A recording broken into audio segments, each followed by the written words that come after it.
Okay, welcome back to Learn with Brandon. Today I'm privileged to be hosting men on the show, and I'll be the host. Well, my name is Katwesigye Chelesea, and with me on my right I have a lovely gentleman. I think he's like 5'10", but let him do the introductory part. Agaba Brandon is my name. Thank you so much. What's your status, Brandon? Single. He's up for grabs. Then on my left, I have a 5'7" gentleman, and he loves over smiling.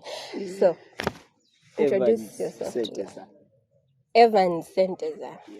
Wow, that's so wonderful. So, before we proceed, our topic today will be the boy's perspective on the girl child, and hit that notification button and subscribe for more. This is the first episode. If you want to get into a guy's brain, this has it. If you want to know why men behave the way they behave, or why sometimes they behave like evil spirits, I know, cliche, that's what girls say, this will actually help you, or it will enlighten you. So I have more questions. I know these are some of the things that women wonder, about men. And the first one, we want this gentleman to define for us, what's the difference between a girl, a lady, and a woman to you? Let me start with Brandon. Thank you so much for the question. Okay. I basically have no big issues with who a girl, who a lady, or a woman is. But at this time, I tend to understand that a girl is the one below age of consent. Okay. Then a woman is one above that age of consent. Then a lady is to do with much of virtualism, or virtues, belief systems, level of smartness, intelligence, above a normal woman. Thank you so much. Okay. Evans, I have a question for you. If at one time you were dating this woman and asked her what is your age and she says, sweet 16, what would come into your head? Sweet 16? Yeah. Well, that would be someone younger, below, underage. Underage? Of course. No, let me assume this is a 22-year-old, but she's telling you she's sweet 16. Then that means she's not mature, upright. I mean, she's underdeveloped in the brain. Interesting. Women, you can listen to the men you'll be dating in the future. Okay.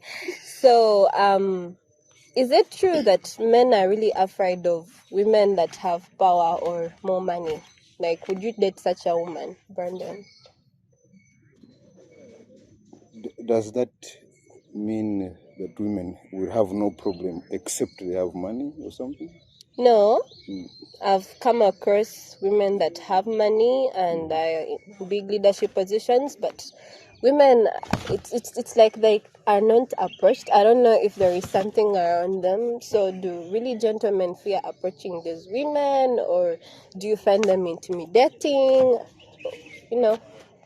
As in, we would want to know that, okay, I would want to know if you met this woman and she has maybe she makes 6 figures in a month, she has her own place, she drives her own car, would you go for such a woman? Not with that basis. Okay. Yes, they are great. Okay, she may have that and I can, but depending on other factors under my consideration. So what are not those with other the basis factors? of her money. Okay. Because I understand that for me isn't a good foundation for me to base on what somebody has, Okay. not on what somebody is. Thank you. Evans, would you date someone that has more money than you? A lady, actually. Yeah, because according to me, well, on one side, it could be a problem. On the other side, it could be an advantage. I mean, because if you look at money, yeah, you talk about money and power. So there's basically there's no problem in that. The problem is that most women who have money and have power tend to be picky about men. I mean, these are the kind of people. She feels she has all the authority. Since she has the money, she has the power, she can do anything in her means and she feels she's not so much concerned about the relationship. Okay, there are people who are not relationship material. Nice one. Okay. Relationship material. Yeah, Okay. because they feel the man is just the man is not good enough for them. I mean, something like that. Something They like can't. that. They are not stable in the relationship. So, what is the advantage of dating a woman that has money? The advantage of dating a woman that has money Mm. is that as a man, Mhm. you're destined to find what you call financial problems. You have a family, you have a lot of things to take care of. You find the job you're having is not that good enough, it's not paying well. But then your woman has money and you can share the responsibility. You get, maybe Okay. you have kids have to go to school, but now you're one person. You have to pay the tuition, you have to maintain the family, feeding, and a lot of things. So if the woman has money, you can share the responsibilities. Okay, that's a good one. So, I'll maybe perhaps ask this one question. So, it is said, cliche, that women tend to ask for money in a relationship, right? So, Yes. as a man, would you ask money from the girl you're dating? Well, that is tricky, but fine. It's okay. It's kinda awkward. You asking for money from your girlfriend or the person you're dating. Reason being, as a man, you have to be superior. I mean, you have to go through the challenges in life. You don't have to be that weak, that kind of person who is always weak, and you have to be dependent. I mean, you have to be independent, not dependent. You get? So at times you find maybe where need be, and you find you're not that good, you're not well off, or you have a big challenge that will really require you to get money from the girl. Of course, you have friends. So you first try out the options you have. You have friends, you go to your friends. If they can't help you, you turn the other side of your family. If your family can't help you, then you can come to your girl and maybe say, I have this and this, I need your help here. Okay. See if she can help you. Brandon. What? Personally, I think that if by the time I have chosen you, I trust you enough to ask you for money at one point. Okay. So I have no problem. By Asking the for time I money. choose that this is the one, then I already trust that this one can be my first option. Sometimes it feels okay. It feels hard for some men. It's hard. I find it very hard for you to go to the girl and ask for money. So, but it's just about the trust I already have given this person. Just not that I find it easy or I go swimming. No. Yes.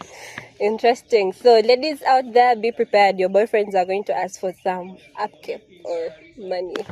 So make sure Be you, understanding. be understanding. Yes. So, in the previous society, or let me say, in the previous centuries or years, tradition has it that it is the men that are heirs, right? So, what's your take that what if we have a scenario where this family either has girls alone or it's the girl that is the firstborn and you are a father? So, would you leave your inheritance in the hands of the lady or your daughter, actually?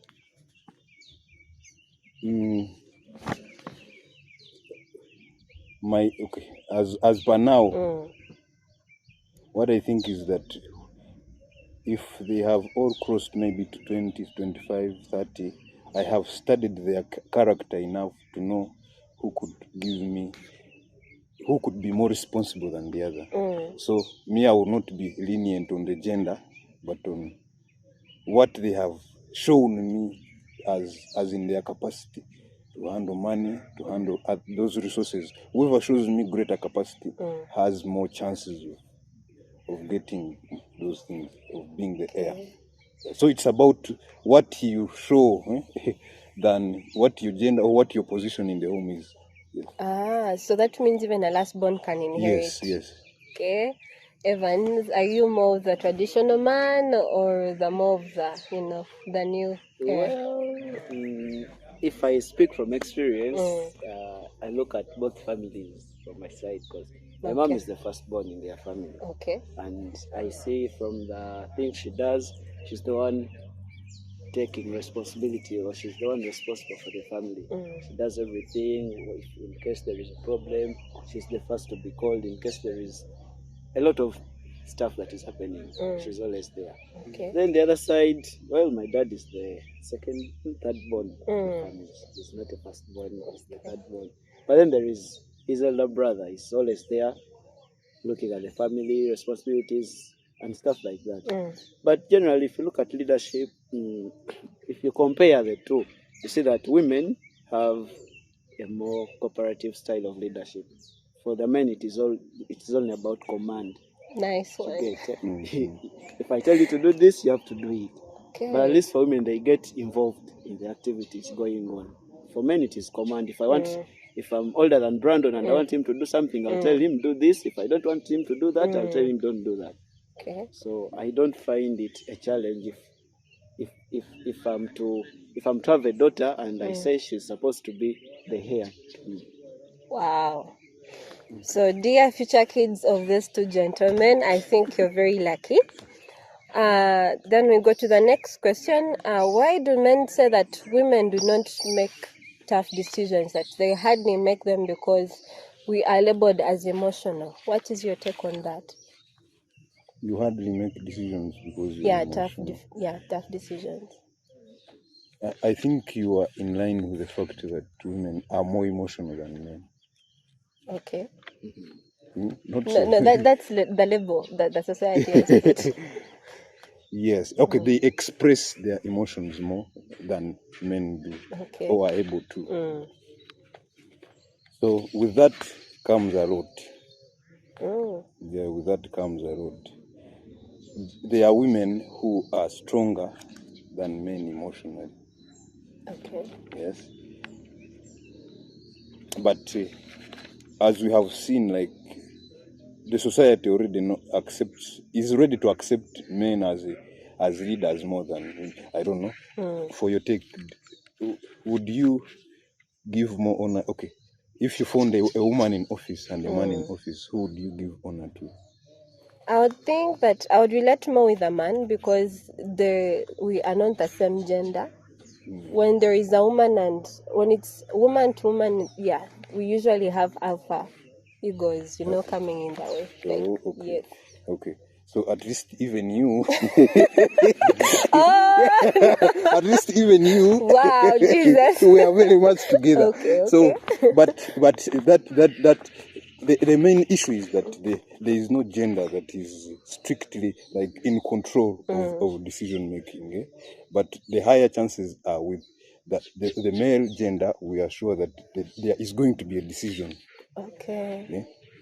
Generally, research or scholars have said that women are ticking more boxes in leadership, but with decision making, the women are losing out on that one. Yet they are winning more on the other corporateness and what have you. Okay. But when it comes to decision, a situation in which a decision must be made and made faster, women lack on that point. But on the rest, they are okay.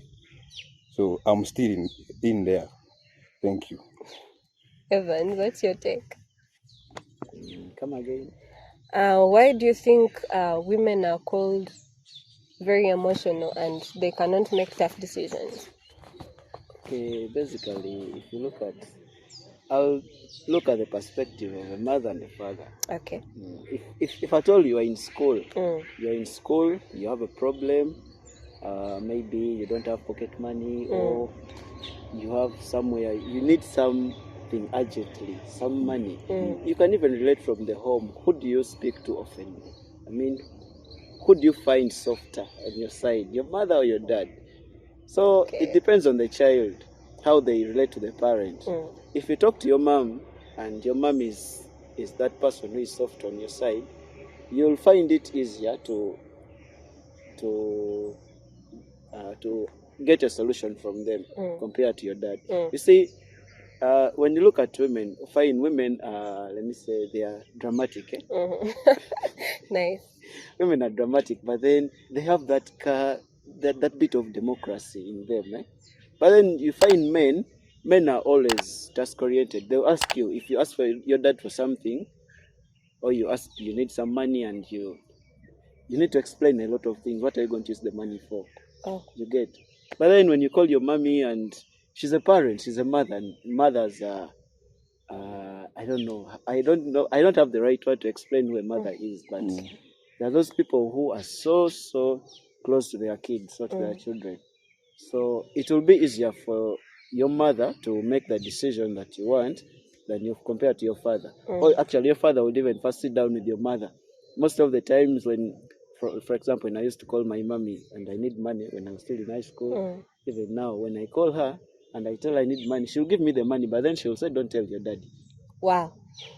You can ask from him also, but don't tell him that I gave you money. Okay. Because she knows if I tell him that she gave me, he won't send. And as a boy, the wants are many. So that money from one side cannot be enough for you. You get? Okay. So, I wanted to say something. Yes, on that. please. In addition to that, it's in line with what he has said. For a man, a relationship is not based on just for just. I must be getting something from that relationship. Yet for a woman, it can be just the bond can just be there. So, so if I'm not getting anything in there, then for a man it doesn't count much, but for a woman it does count. Now, even for a business, or like the business world, or in leadership positions, for the woman there is a great attachment, emotionally, which is not the case with a man. There must be something I am getting, but for a woman, even if I'm not getting, you're very okay with it. Yes, which is different, which is the difference. I need something, I must get it. So decisions must be made as fast as possible. But for a woman, how will people see me? So when those things chip in, decisions become harder to make. Thank you. Okay, so we're going to run a very short break. When we come back, we're going to get into the boy's head. I mean, dating, love, and stuff. But thank you for watching this episode. I want to thank the guy behind the camera. He's frowning. Okay, bye. See you in the next episode.